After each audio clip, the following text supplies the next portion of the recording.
¡Qué ridículo! ¡Idiotas! ¡Estúpido! ¡Ya, ya, ya, ya! ¡Ya, ya, ya, ya, ya, ya, ya, ya! Can you believe I'm recording in my new studio? As always, make sure to follow my social media accounts at It's Lielers on Instagram, Threads, and X, and follow me on TikTok at Lielers. Lielers on TikTok. So I want to take a moment before we start the episode to celebrate or to wish a happy birthday to Henry Cavill's dog named Baggins. So he posted on Instagram, which I happen to bump into. He's celebrating his dog. Over here, when I'm looking at the pictures, I'm over here like, wait a second. This is a French bulldog. And when I see the picture, the very first thing you see is like Henry Cavill taking a selfie with his dog. And the face of Baggins while he's over there looking at the other dog that Henry has, it's like the face is like, hey man, like, hey, kind of like, I don't know what it is, but it's so hilarious. So if you guys have an Instagram account, definitely go check it out. It's, oh my god, I love it.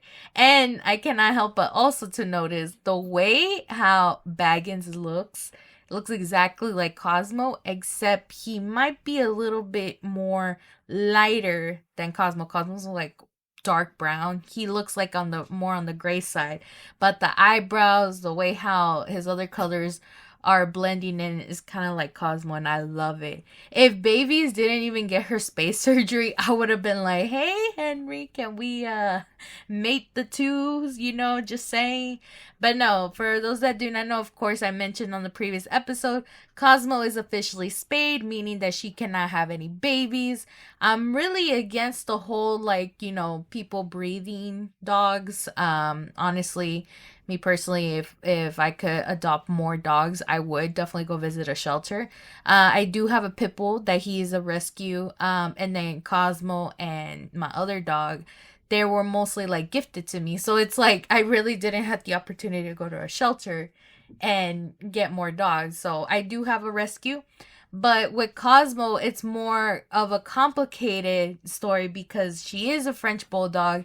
And if you guys do not know, AP News actually said that French bulldogs are still the most popular dog breeds in the United States. I would say yay, but at the same time, a lot of people are, upset over it because of the whole breeding situation. When I decided to spay Cosmo, it was more like, okay, I want to look out after her health because I want her to be here for much longer than other French bulldogs. Shoot, if I could have her for like the next 20 years, that'd be fucking amazing, but I don't think that's gonna happen. I mean, who knows? But with her situation, it was more like I don't want her to get pregnant because if she does get pregnant, regardless if it is an actual French bulldog or not, she would still have that complication of, giving birth to puppies, and to where I would have to actually take her to either an animal hospital or clinic for them to do like an emergency C-section.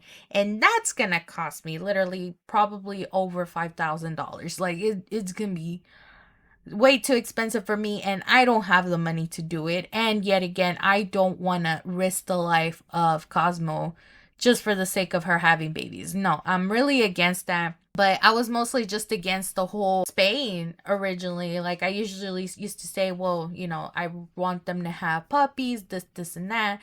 When my oldest, I was so against the whole neutering thing. But at the same time, I don't know if me getting him neutered prolong his lifespan. I still don't know. But again, in this case, all of my dogs are actually spayed and neutered. So there's that. So I'm glad that Cosmo had the surgery. And I'm over here like, well, she's healing. Her wound, when I got to see it this morning, it was already like, I would say 98% healed. There's just like a little teeny tiny that looks like it's still a fresh wound that could easily, get damaged, infected, whatever. So I'm over here like, okay, well, she's okay for now, to the point where we don't have to even have her on e-collar duty. And what I mean by that is because when she went outside, she literally wet the e-collar to where I was like, you know what? Fuck it. You're going to be off of it now. And she hasn't even tried licking the wound. She's mostly like running around like there's no tomorrow. She's probably like, I'm free again. But these past, I would say 2 weeks, it's been very stressful because she wanted to go back to her routine, you know, running around playing. And I wanted her to go back to that routine. But it was so hard. But I'm glad that this is done. We can finally move past this. And, you know, that way I not wonder like, oh, is she going to have any other complications? I mean, again, she is a French bulldog. There are going to be another complication, but this is going to be one that I don't have to worry about. So I highly recommend you guys do your research if you are interested in getting your pet spayed or neutered. Definitely look into some places that actually are doing it at an affordable price. I've managed to find one.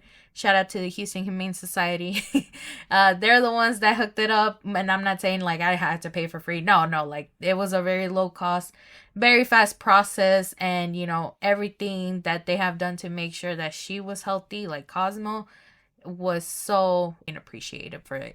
But anywho, with that, everything else being said, let's go ahead and get this episode started because I have a lot to ramble on. So let's go ahead and go. So I'm going to go ahead and start off with something that is kind of near and dear to me, especially when I was a teenager. This is going to be like not pop culture related, but I did see it on my social media that I wanted to talk about. So there was a reunion moment between Steve-O and Bam Margera. So Steve-O actually posted on social media where they had that mini reunion with Bam.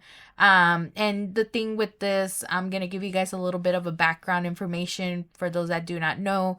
Bam Margera has been suffering with addiction, and I want to say I have talked about this like in the beginning stages of the podcast, where the last time I saw Bam, homeboy looked unrecognizable, and I did not know like what was he going through. But he's been battling addiction for quite some time, and people would honestly say that maybe it was because of the whole Ryan Dunn incident.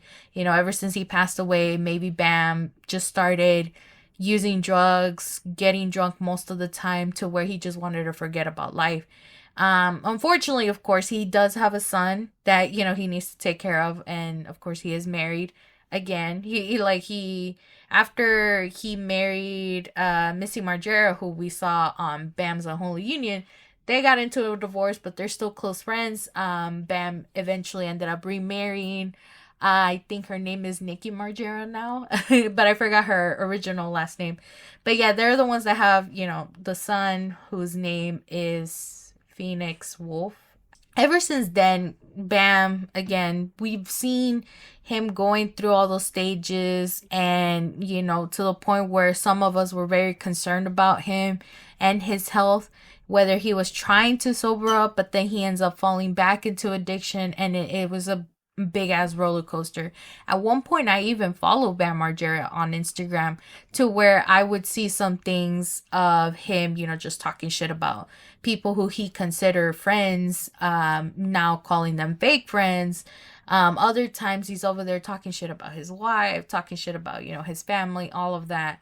And even at one point, like, he made up his own kind of like zodiac language. And I say that because he had all of these symbols, and he even posted like a little chart of what each symbol and the letter that it consisted of. And then the next post that he did had all those symbols, and you're trying to like make up what it says, kind of like that. I kept getting spammed with so much of that shit that I just decided to unfollow him, and I haven't heard back about him ever since then until now. So for me to see this like reunion between, you know, him and Steve-O, it's like, wow, maybe like he's actually doing better for himself. And from what I also heard is that supposedly, you know, he was just not around the best support people that he could have. Of course, some people would say, well, have you seen Brandon Novak? Maybe that wasn't helping. Maybe that he was still surrounding himself with other people that still try to influence him on going back to his addiction, to where he had to go apparently to Spain and try to get himself better. And again, he later revealed that skating helped him even more. So when we see this reunion between him and Steve-O, it's like, oh my God, like, you look at him and it's like he's trying to do much better for himself. He looks healthier compared to the last time that we seen him. And so with this whole video that we see with Steve-O, it was more like, let's see if Bam knows how to surf, kind of like what he does with skating, because that's how we've seen him, especially on Viva La Bam. And so when we see that, it's like Steve-O looks like a pro while he's surfing. Bam, on the other hand, it's more like he needs work, but he's trying, And then afterwards, on the next clip of the video, you actually get to see, Bam skateboarding. Same thing, he's really good at it. And then Steve-O was like, let me try to see if I can make a trick, which he does. And it was funny. But then afterwards, they're over there meeting up with Tony Hawk, and it looks like they're trying to, collaborate on something.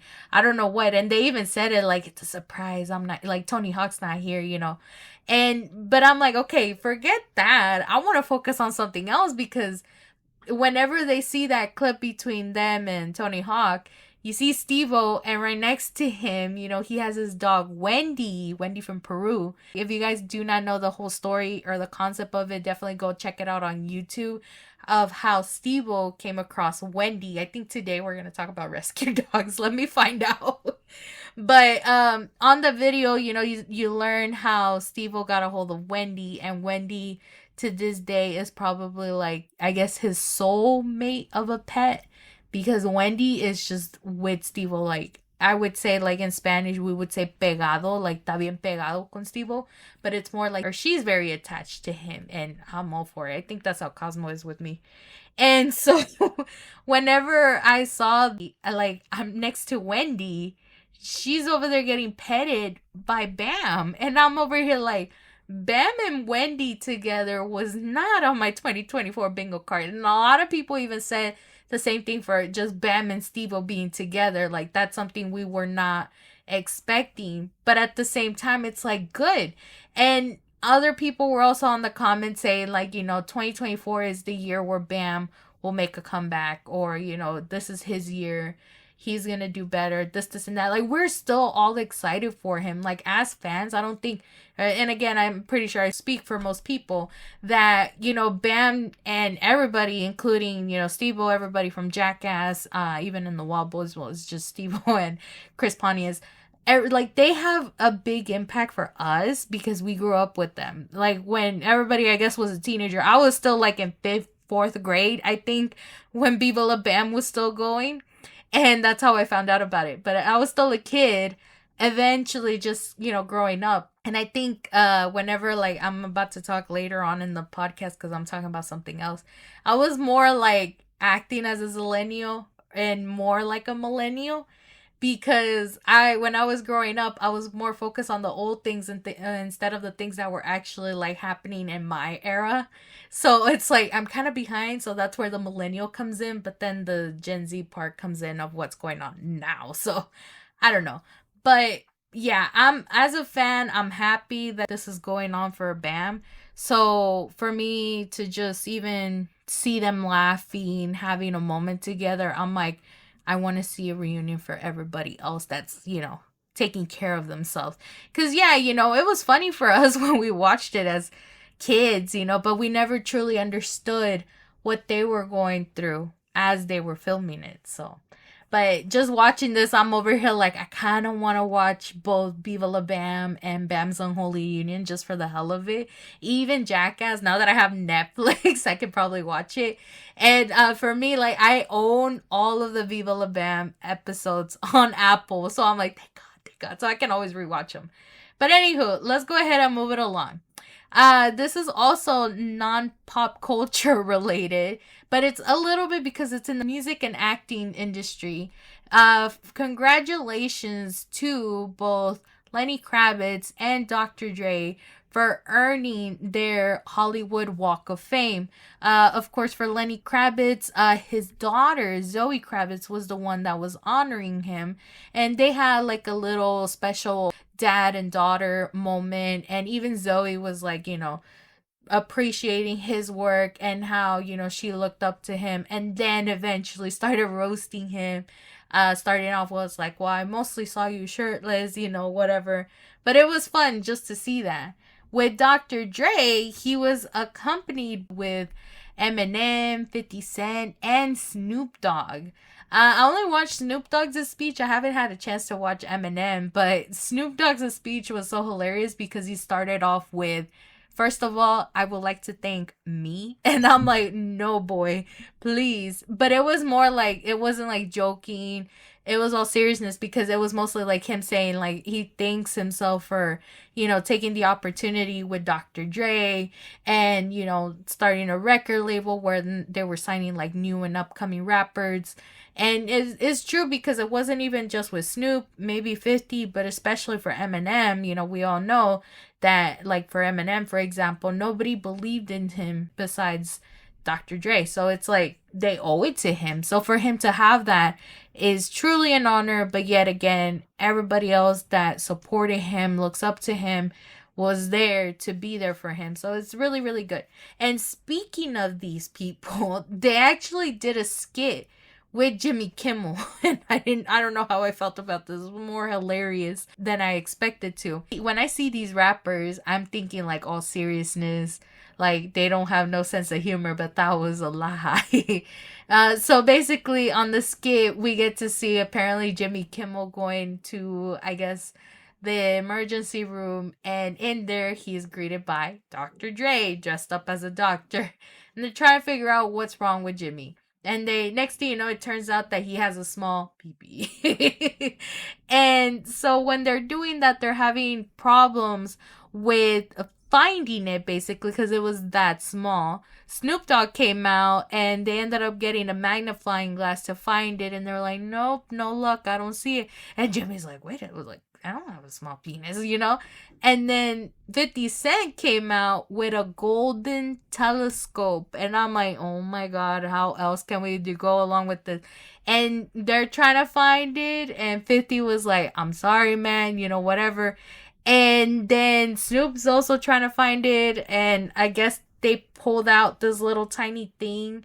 And I think it was 50 that was like, that looks like bubblegum, you know, like the juicy fruit. And I'm like, oh my God. But then they ended up putting Jimmy Kimmel to sleep. And afterwards, they're starting to like jam to the heart monitor because Dr. Dre was like, hold up, bring that shit up. And what do you call it? Now they're jamming to the beats of the heart monitor to the point that it became like a party at the emergency room. And then afterwards, they turned into this little segment. Supposedly, that's what they're trying to do. And call it Dre's Anatomy. Kind of like Grey's Anatomy, but hey, it sounds so similar. After that, the whole segment ended with Eminem holding a syringe saying, you only got one shot. I mean, one opportunity. And then 50 comes out and he's over here like, really? Because I had 9 shots, you know? And Eminem's like, okay, that's a weird flex. But still, and I was like, really? Like, see, Eminem particularly, I thought he had no sense of humor, but he did. And again, this whole thing, I don't know if it's like some kind of bromance, because they're not like work buddies. No, there's like a friendship going on here. They're homies. I don't know what it is, but I need to see more of it. I thought it was hilarious because again, I can take jokes with 50 maybe, especially Snoop Dogg. But Eminem and Dr. Dre, like, being funny, oh my God. Like, I swear, I think my ear's starting to go off really funny. It's, like, going off hilariously. Anywho, let's go ahead and move it along. So, another thing that's also not pop culture related, and I think I talked about this in previous episodes, about alcoholism. And I mentioned the whole thing with the seltzers, where a lot of people are just finding ways to get alcohol in their systems. Why am I talking about this? Is because I found out that Sunny D released a seltzer related drink. It's basically called Sunny D's Vodka Seltzer. And I'm over here like, what the fuck? In other words, it's like, you want some vitamin C, but also a dash of alcohol? Try Sunny D's new vodka seltzer, coming to the shelves near you. I don't even know what to say, what to think about, because this is just too much. I already saw Sonic joining in there, Simply Lemonade, Simply Orange, whatever is in there. You know what? I will not be surprised if Kool-Aid fucking joined it. Or worse, Capri Sun or Capri Sun, however you guys want to call it. I would not be surprised. It's like, and can bring it out in freaking pouches or something. Like, oh, here's the Capri Sun or Kool-Aids for kids, but here's for the adults. I swear to God, if that shows up, y'all better give me my part of the commission, because I said it here first. But anywho, I mean, at the same time, like, you know, it's basically like a mimosa, except Sunny D's like, I love Sunny D, don't get me wrong, but I swear it has me going to the runs faster than traditional orange juice. I don't know what the fuck is on there. But it's basically like a mimosa. Mimosa is the same thing, orange juice with alcohol, except this is Sunny D. So, yeah. I won't be surprised. Kool-Aid and Capri Sun, just saying. Anywho. Now, with that being said, let's go ahead and dive into the rest of the pop culture things that I gotta talk to you about, starting with the movies category. And we're gonna be talking about Beetlejuice. Beetlejuice. And I'm not gonna say it for the third time because it's bad. Anywho, so they released the teaser trailer, and it's definitely a sequel to the first Beetlejuice movie. We actually got a release of a picture first, but then the teaser trailer came out.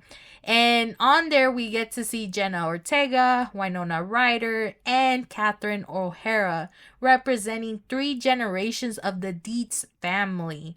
Afterwards, we also do get to see Michael Keaton coming back as Beetlejuice himself. Of course, we don't know exactly what the storyline is going to consist of, but from what I understood, it looks like, you know, Jenna Ortega, who plays Astrid Dietz, is the one that's going to bring Beetlejuice back into, I guess, that realm. And I'm really excited. So with that being said, definitely go watch the first Beetlejuice. I already know some of you guys are going to be confused as shit if you guys have not seen it. Highly recommend it. I believe it is on Max and probably other streaming services. So it's like, come on, there's no excuse. But yes, this movie is set to release on September 4th of this year. So we're getting closer and closer. I still believe they should have done it in October. But, I mean, something's happening. And I will let you know on that. I feel like October, they're really not big on horror movies, but we'll see. In other news, there's rumors that supposedly Aaron Taylor Johnson has been offered the role of James Bond. Ever since Daniel Craig left the whole 007 franchise, people have been wondering who was going to be the next James Bond. And I thought, from my understanding, it was going to be a woman this time, but it doesn't look like that's going to happen.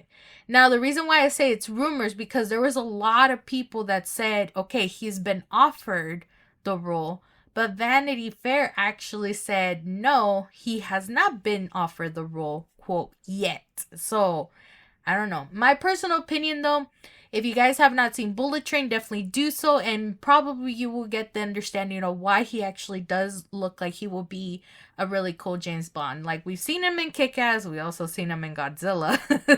But I feel like with him, after, you know, seeing his work on Bullet Train, he does make a great James Bond, and I'm all for it. I support him. My boy is a hunk, and I can't wait. So hopefully he does accept it. I'm pretty sure he is excited if he does, and this will be another career moment for him. Anywho, and speaking of movies, there is another movie that's already in the works, and it is, of course, a biopic. I am not surprised. But this one is going to be focused on Bob Dylan himself. Person that's going to be portraying Bob Dylan is going to be Timothy Chalamet. I'm over here like, my boy is fire with movies this time. We already have him on Dune. We've seen him in Wonka, which is available on Max now. But him as Bob Dylan, I was not expecting for. They actually did release a picture of him on set where you see him wearing these clothes that look like, you know, in the beginning stages of Bob starting out as a musician. And on here, you see, I guess, Timothy looking up, and we don't know exactly what he's looking up to.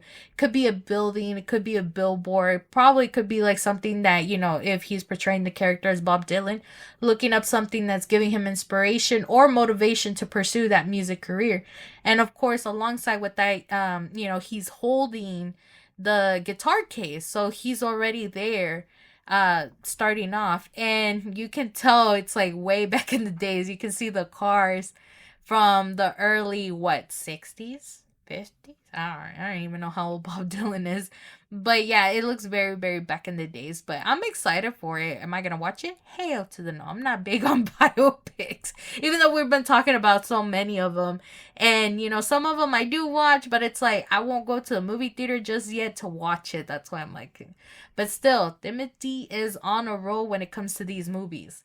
Now, I know we talked about last week the Oscars, and the reason why I mentioned this is because this is kind of like a little moment for the movies categories. So ever since Godzilla -1 won the best Oscar for visual effects, Japan and Tokyo decided to do Godzilla like this big celebratory thing and basically made Godzilla as chief police in Tokyo for a day.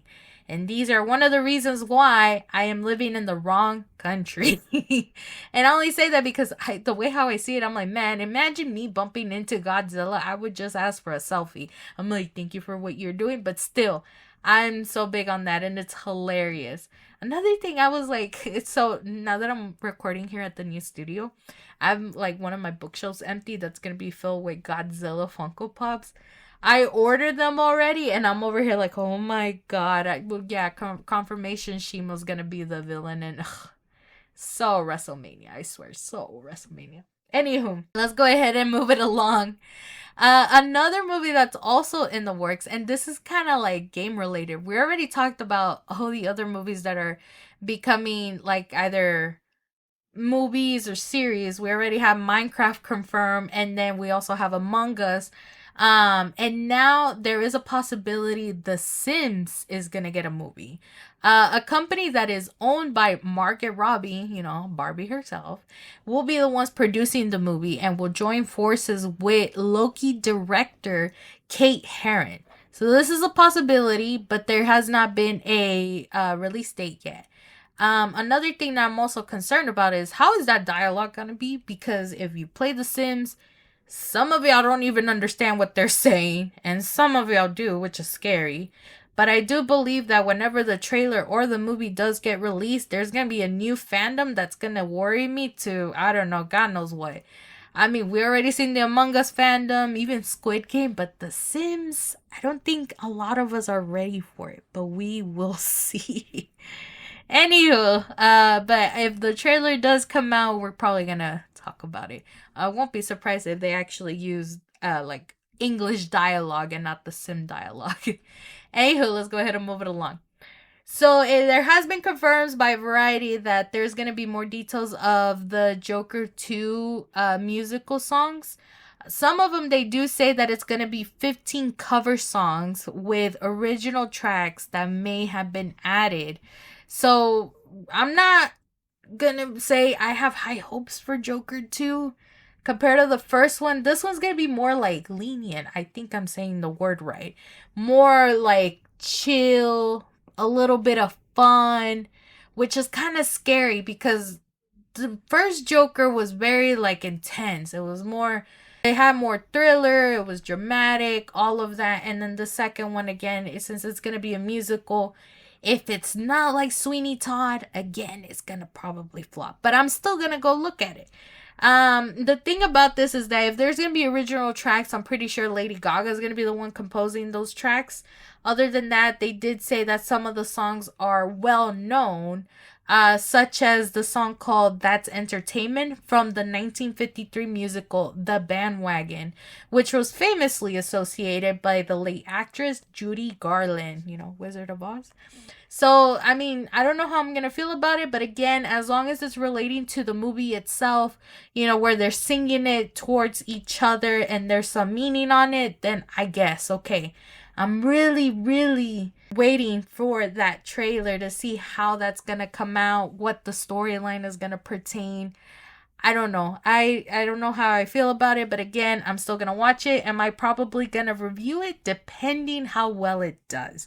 If it flops, I'm not even gonna bother. I'm probably gonna give you guys just a little bit and that's it. And then we will move it along.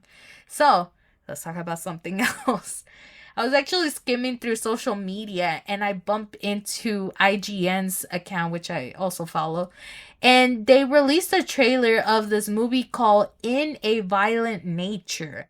So this movie is going to change everything. And I feel like Oppenheimer was going to be the kickstart for it. Because Oppenheimer, you get to see the movie in two different perspectives. In A Violent Nature, you actually see a horror movie in the perspective view of a killer. I'm not shitting you. When I saw the supposedly villain / killer, whatever, it was giving me Jason Voorhees vibes. This is something new, but also interesting because, again, it has not been done by any other movie, especially horror. So it's like, ooh, like we always see the victim side of it. So it's more like, oh my God, it's scary. What if, you're in that situation, you're running away from the killer. But now it's like, why is the killer killing? What's going on here? The trailer is ready to view again. It's on IGN. It's especially on YouTube if that's where I saw it. So far, the movie has been released and a lot of critics have been giving it great reviews. So In a Violent Nature is set to release on May 31st, 2024. I'm still wondering why they're not being released in October. But hey, if you think about it, it's in a couple of months. It's literally 2 months, so I can't wait for it. Am I going to do a review for it? Possibly. Now, this movie has also been said that it's going to be released for a limited time, kind of like with Godzilla -1, where it was released for, 3-4 weeks? It was originally going to be released for, 2 weeks until it started doing so well at the box office that they decided to extend it. I don't think that's going to be for this movie, but y'all been warned. If y'all don't watch it soon, you're going to have to wait until it releases either in the streaming platforms or God knows what. Speaking of horror, I don't even know why I'm talking about this. And sometimes I'm like, why do I even give it attention? But at the same time, I know why, because of my damn curiosity. So you know how we've been talking about the whole Winnie the Pooh horror side, stuff? Well, apparently the makers of the horror movies are planning to do what they're calling it a Pooh universe. Monsters Assemble. Yeah, I wanted to throw up as I said that. Oh my God.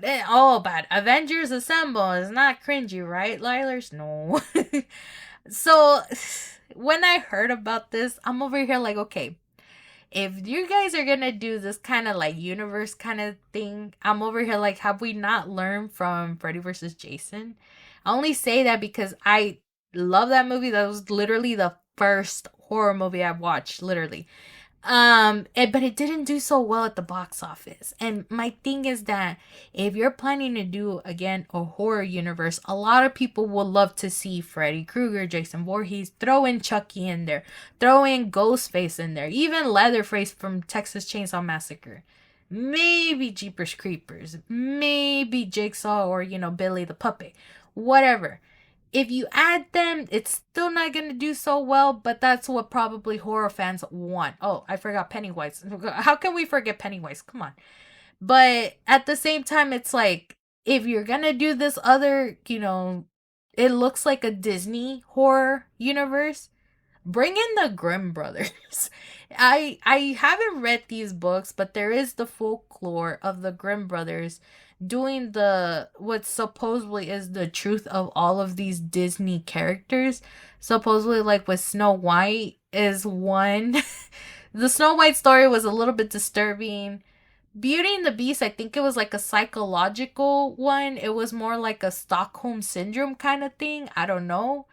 But every of these like princess characters, they all had a brutal ending towards it, and that's what the Grimm's brothers did. Now, if you're gonna do something like that with Winnie the Pooh, I'm like, you gotta kind of do that, like what they wrote about or whatever. Now, another thing that's also gonna make it even worse is the fucking budget. Where is the money coming from to fund this kind of, quote, Pooh universe. Why do I say this? Because apparently they're also thinking about adding characters like Bambi and Pinocchio into this whole horror Pooh universe, you know? Supposedly all of this is set to release next year, and I'm over here like, who is giving money? Is this some kind of money laundering thing where they're like, you know what, let's just make these movies. It's so bad, but we're not going to invest all of our money in there. I don't know. But you know what? My dumbass is going to end up talking about it because of my damn curiosity. I don't even know what the hell to expect. But yeah, y'all been warned. So, anywho, that wraps up movies. Let's go ahead and talk about television. Star Wars fans, we're getting a new series on Disney Plus. The new show, if you guys have not heard, is going to be called The Acolyte, if I'm not mistaken. Is set to premiere on June 4th. If you guys do not know, this is going to be taking place 100 to 200 years before the Star Wars prequels. We're talking way before Anakin Skywalker, even Anakin Skywalker's family, way before all of that. Now, me personally, I'm kind of fed up with the whole Star Wars series, but when I got to see who's gonna be involved in the series, I'm like, wait a second. So, stars like Carrie Ann Moss from The Matrix, Miss Amanda Stenberg, who it was Rue from The Hunger Games, and Miss Daphne Keane, who's also Laura from Logan, are gonna be a part of the series. And I want to take a moment and just say, what the fuck, time flew by. Why? Because when we got to see Rue from The Hunger Games and Laura from Logan, there were these little two kids, and now they're all grown up. And when you see the trailer, holy shit, I gotta support my fellow queens. Them two and Miss Carrie Ann Moss. We gotta support them. So it's kind of good because if you think about it, it's gonna be like a women's series led, which is good. And at the same time, I'm pretty sure other Star Wars fans are like, no, we're going to watch it. We got to support Star Wars, this, and that. I'm going to do it too. I kind of have a little high hopes because, again, the trailer does look very intense. And I'm pretty sure hopefully it gets to Mandalorian level. I'm still waiting for that movie to see if it's going to come out and the trailer or if they have been filmed. I'm excited for it and I cannot wait. So this series is coming up soon and I'm hoping they release all the episodes, kind of like what they did with Echo in Marvel. We don't want a schedule. Just give us the episodes. We'll watch it whenever we can. And that way, we finish the series not wondering, oh my God, did they release the next episode? Or worse, they get the spoilers on social media. So please release all the episodes at the same time. Anywho, speaking of Star Wars, I don't know if you guys heard, but supposedly, I think I saw it and I was like, oh my God. So it has been said that over there in New York at the Empire State Building, they had a display of all the Star Wars characters kind of like honoring the movie. But I'm over here like, wait a second. It's not May 4th. It's barely March. Why didn't y'all do this? It's Star Wars Day. Like, didn't make any sense. It looked nice, don't get me wrong. But at the same time, I'm like, what's going on? Come on, man. Do it on May the 4th. I won't be surprised if they do it then afterwards. But it was still nice. Anywho. Let's go ahead and move it along to other TV news. Like, for example, House of the Dragon. So, I don't know if there's going to be 2 trailers. So far, I've seen 1. And they're calling it the black trailer. So I'm like, is there going to be a green trailer? Again, perspectiveness. It's either, rescue dogs, perspectiveness, eventually tag teams. I'll get into that in a bit. But we actually got to see the trailer, and on there you're basically seeing everything through Rhaenyra Targaryen's eyes, where you see all the pain, the suffering, the betrayal that she has been getting from her family, literally, except it's on the green side. There's green Targaryens being related to the High Towers. That's what we're calling it. So if you guys have not seen season 1, I'm giving you guys a spoiler alert because I'm going to talk about it. Like events of what happened in season 1. Get caught up on it. Again, it's on Max. So yeah, skip maybe the next 2 minutes. But anywho, on the trailer itself, it looks like, again, it's events happening during the season finale where we got to see Vhagar literally destroy Luke, Valerian, and his dragon Arax. I think that's how you pronounce it. And then on the trailer itself, it looks like they discovered Arax's wings. And if they discover the wing, I don't know if they found Luke's body or not, but it probably been on the shore. Now, on there too, you also get to see Rhaenyra Targaryen's dragon, Syrax, like growling, and it looks like an agonizing pain. The reason why is because it is being said that Araxes is basically one of the babies of Syrax. So it's like she's mourning for her dragon, you know, her baby dragon, while Rhaenyra Targaryen is also mourning for her son. And we also get to see the funeral that did for Luke, and, you know, I'm over here like, holy shit. And it gives you, like, a reason of why you're siding with Rhaenyra Targaryen, of why she feels all that pain, again, the betrayal, and why she's fighting to take back what is, quote, rightfully hers. So the more I watch it, the more I'm like, June 17 needs to hurry up. At the same time, I'm like, I'm going to be pissed because knowing Max, they're going to be releasing like every week. So I'm like, great, you know. And now I'm going to watch one episode and then wait until, you know, the following week and watch the new episode, this, and that. Ugh. But again, if you think about it, you know, for those that have seen Game of Thrones, know what's going to happen eventually later on. Same thing, if you read the books, you already know what's going to happen. If you guys have not seen Game of Thrones, then this is a good way to start. Don't watch the series just yet because it does tell you what happens after the Dance of the Dragons. So I still don't know if this season particular is going to be before the Dance of the Dragons or like during or the whole thing. I don't think it's going to be the whole thing. I feel like season 3 will be like afterwards, but it's going to be intense and I cannot wait. But yeah. Anywho, let's go ahead and move it along. Now we're talking superheroes. Oh. This is particularly the DC universe, and in here we're all talking about the Penguin. I mentioned this before and I was not expecting a teaser trailer, but yes, the Penguin teaser trailer is out. And you get to see Colin Farrell. He's so unrecognizable. I don't know, like, again, how they do it, but it's basically focusing on Penguin's life as a crime boss that we know him of. And I feel like we get to see more background than what we did in Batman Returns, or even if you guys have not read the comics, you know. But my thing is that, is this taking place before or after the events of, you know, Matt Reeves is the Batman? It would make sense if it would be like right afterwards, so that way you're hyping it up to Batman 2, because again, I'm not that hype, and even though it's gonna be delayed for another year, I'm like, what's next, you know? It would make sense, you know. But anywho, this series is planning to come this coming fall on Max as well. Now, that wraps up TV. Let's go ahead and talk about music. Now, I've been getting a ton of videos on TikTok regarding Lollapalooza. I was like, what? And it's just one particular band. It's not even like who was performing at Lollapalooza. It's just one, and that was Limp Bizkit. I listened to Limp Bizkit when I was in high school, and I think we're all talking about, you know, back in the days. And that's what I mentioned earlier on the episode. I'm kind of like, you know, focusing on stuff that already happened and what's happening in my era when I was growing up.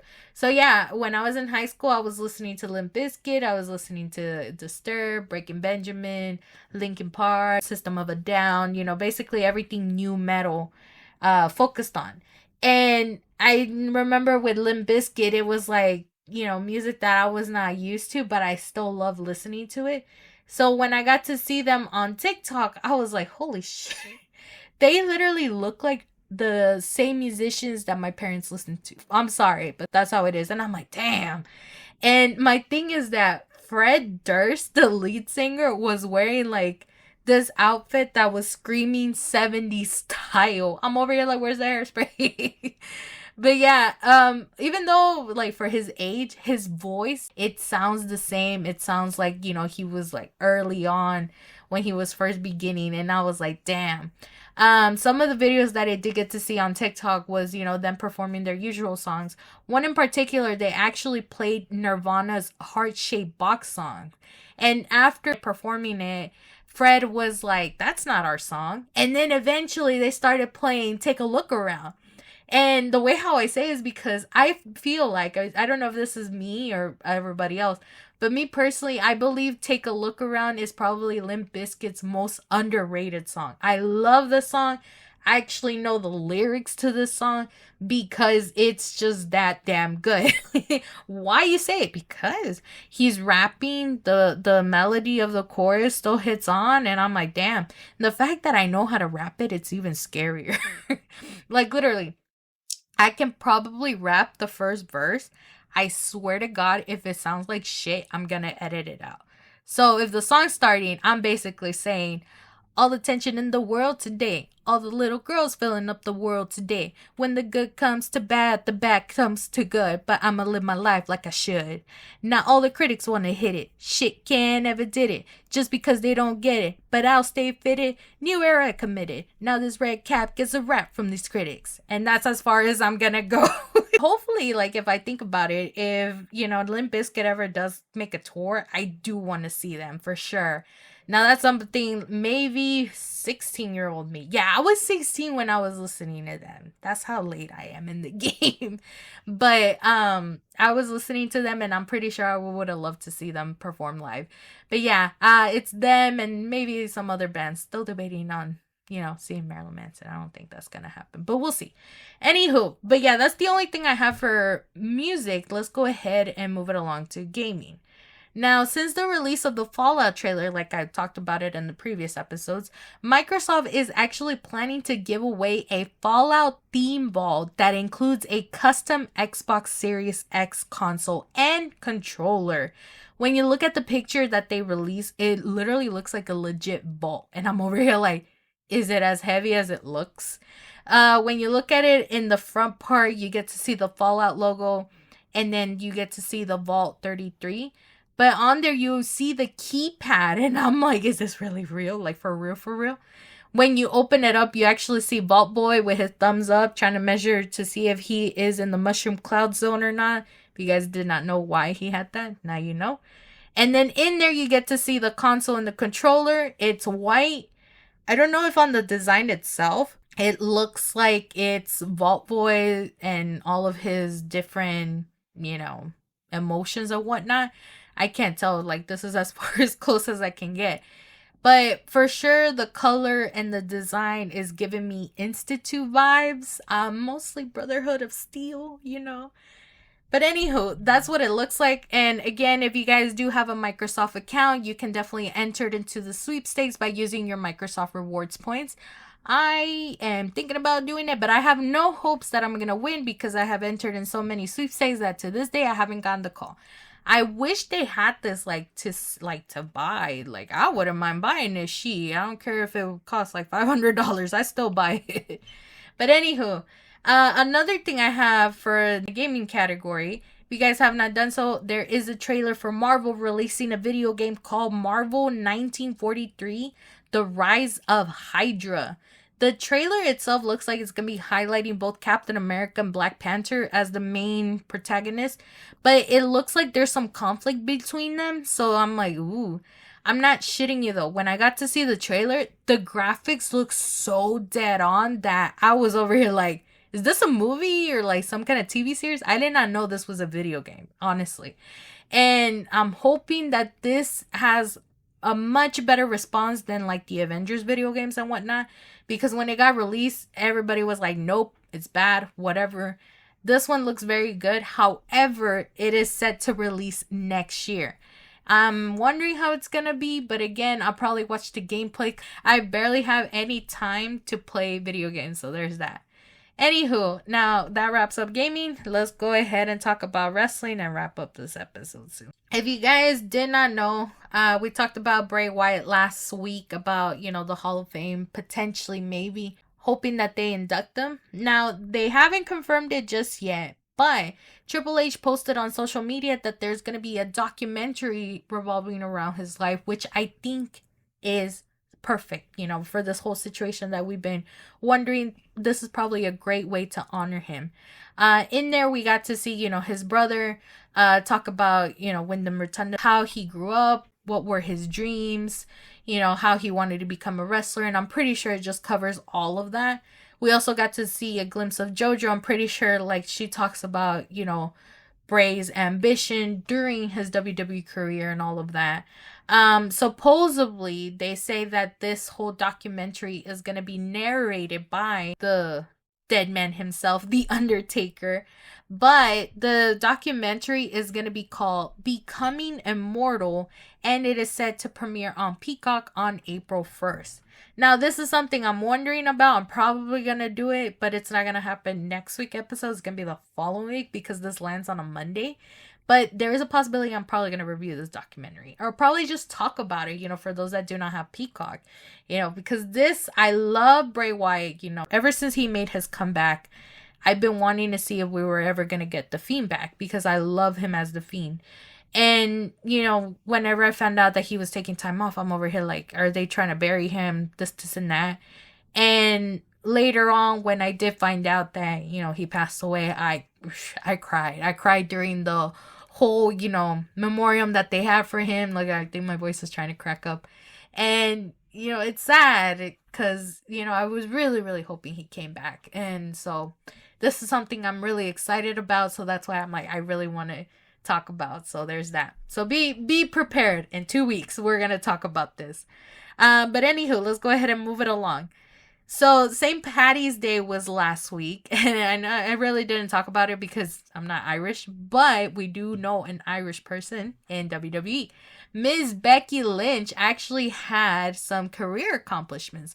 One of them, last week on Raw, after, they went off air, she announced that she is officially a U.S. American citizen. Let's fucking go. So congratulations, Becky Lynch, on becoming one of us. But also, she posted for last week on her social media, she had the opportunity to visit the White House and meet the president himself. She also ended up gifting, I guess, the library that they have over there, a copy of her book, Not Your Average Girl. And I know some of you guys are like, wait, are you going to talk about, her book and whatnot? Here's the thing. Books make me sleepy. and we did a book review a long time ago, but I'm like, this is basically like a biography of Becky. I'm pretty sure I'm going to fall asleep, but I am thinking about buying her book because it is her biography talking about, how she grew up, how she became a WWE superstar, how she met her husband, Mr. Seth Rollins, and I'm pretty sure becoming a mother is one of them too.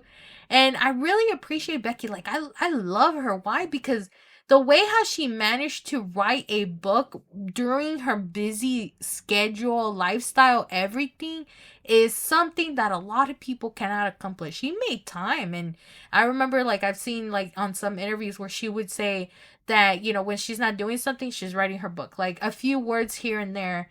And it took her so long, but it was worth it at the end, because look, And so, yeah, I'm probably going to buy it. Am I going to do a book review? I don't think so. But again, I am interested in buying it.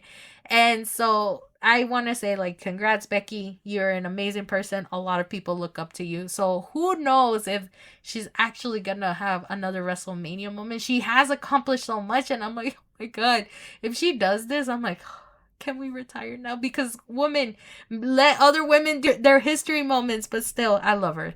So yeah, I can't wait for her for WrestleMania. Whether if she wins or lose, she has accomplished so much so far. And yeah, so anywho, now this is something I saw on social media that threw me off. And I want to say, if you guys do not know, John Cena, when he posts on his Instagram account, a lot of people are still wondering, like, what the fuck? Why is he posting stuff? He literally has it on his biography. Whatever he posts, it will have no explanation, and it is up to the audience's interpretation to make up what it is.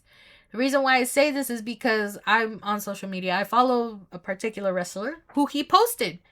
And that particular wrestler is Kenny Omega. Kenny Omega posted on his stories, which I happen to see, that John Cena posted a picture of, Kenny, like, back in the days. And I'm like, this is legit. And I actually went to John Cena's account and I found it there. Everybody in the comments were actively like, what the fuck is going on? Like, is there a collab that we're wondering about? Is it gonna be John Cena versus Kenny Omega soon? This, and that. And I'm like, for those that do not know, Kenny is recovering. But still, I was wondering the same thing. I'm like, is there something that I don't know? And that's the thing I wish, we trying to figure out. There could be more reasons why, John Cena posted Kenny Omega. My personal opinion is probably GOAT recognizing GOAT. But another person did clarify, he probably assumes that the reason why John Cena posted Kenny Omega is because Kenny mentioned John Cena on a podcast, and John Cena probably heard it and is shouting him out like, oh, shout out to Kenny, here you go. But I'm over here like, I need to see them in a room together, please and thank you, where they're having conversations. I don't care what. Maybe they have something in common that I don't know about. I just want to see them in the same room, face to face. And then eventually, people are going to be like, who is Kenny talking to? This, and that.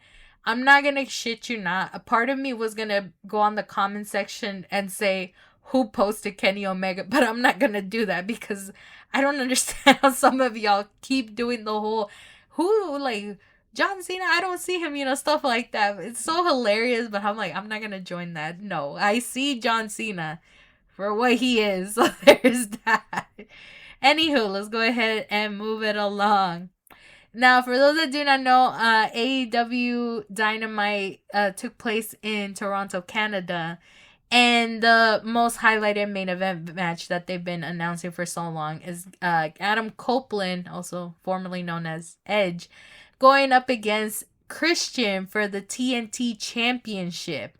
Now here it was more like an I Quit match, and finally saying, you know what, good riddance, let's go ahead and end the storyline once and for all. Now Adam Copeland is now 2-time champion. He actually defeated Christian Cage, and, hopefully he's going to have a much longer reign. Obviously, he does from the first one. But now I'm wondering, what is next for Edge or, Adam?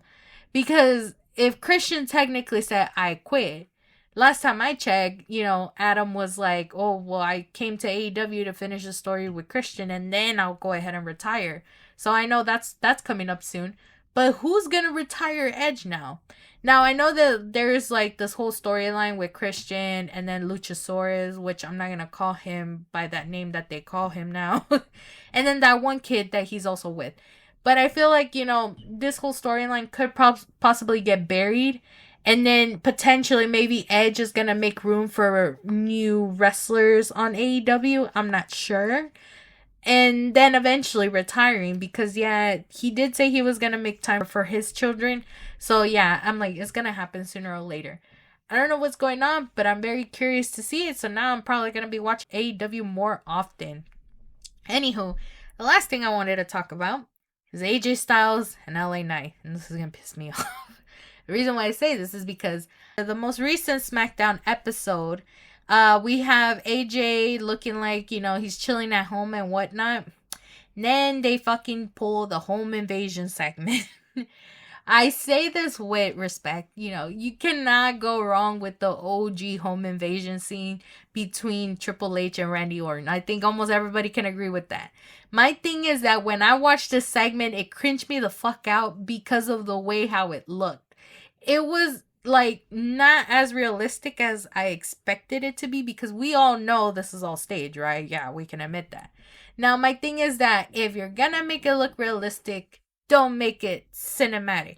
It was giving me cinematic through, like, basically, Undertaker versus AJ at WrestleMania, whenever it was the pandemic. It was more like that, and I'm over here like, this is not how I thought it would be.